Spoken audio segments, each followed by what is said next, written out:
High বন্ধুরা, কি অবস্থা? কেমন আছেন সবাই? আজকে শুরু হবে প্রথম সেমিফাইনাল।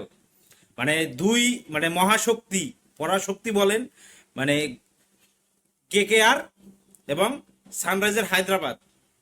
আসলে হায়দ্রাবাদের যে ধরনের ব্যাটিং, এই ব্যাটিং এর কাছে আসলে কি নারায়ণরা আসলে, রাসেলরা কি আসলে মনে করেন যে দাঁড়াইতে পারবে কিনা, এটাই হচ্ছে দেখার বিষয়। নাকি নারায়ণ আজকে আবার মনে করেন যে তার অসাধারণ সেই ঝড় দেখাবে, রাসেলের জল শুরু হবে, নাকি ট্রাভিস হেড, অভিষেক শর্মা তাদের মনে করেন যে সেই পুরনো ক্যালমা আবার শুরু করবে, যে ছক্কা চার 200 250 রানের সেই মনে করেন যে ঝড়ো ইনিংস খেলা হবে নাকি। এই আইপিএল এর মনে করেন যে যে ধরনের খেলা হইতেছে, 200 250 রান, দুই দলেই কিন্তু খুবই শক্তিশালী দল, এবং দুই দলেরই আজকে মনে করেন যে প্রথম সেমিফাইনাল খেলা। আসলে এই ম্যাচটায় কে জয়লাভ করবে এটা কিন্তু বলা মুশকিল, কারণ দুই দলেই কিন্তু খুবই মনে করেন যে শক্তিশালী। কেউ কারোর ছাড় দিবে না, ব্যাটিং এ বলেন।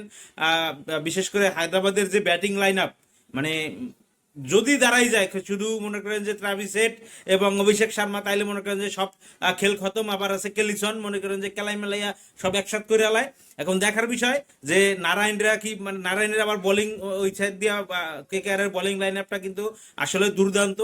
বোলিং লাইন আপটা, হায়দ্রাবাদের বোলিং লাইনটা একটু দুর্বল হলেও কিন্তু ব্যাটিংটা আবার মনে করেন যে মারাত্মক। দেখা যাক বোলিং এর যে খরচটা, এটা কিনা ব্যাটিং দিয়ে আবার পোষাই দিতে পারে কিনা, এটাই হচ্ছে দেখার বিষয়। আপনারা কি মনে করেন যে সুনীল নারায়ণ এবং রাসেলের বিধ্বংসী ইনিংস আজকে হবে, নাকি ট্রাভিস হেড এবং আপনার অভিষেক শর্মা এদের মনে করেন যে যুগলবন্দি আজকে আবার হবে? দেখার বিষয় এটা। দুর্দান্ত মনে করেন যে আইপিএল চলতেছে, প্রথম সেমিফাইনালে কে জয়লাভ করবে জানিয়ে দেবেন কমেন্ট সেকশনে।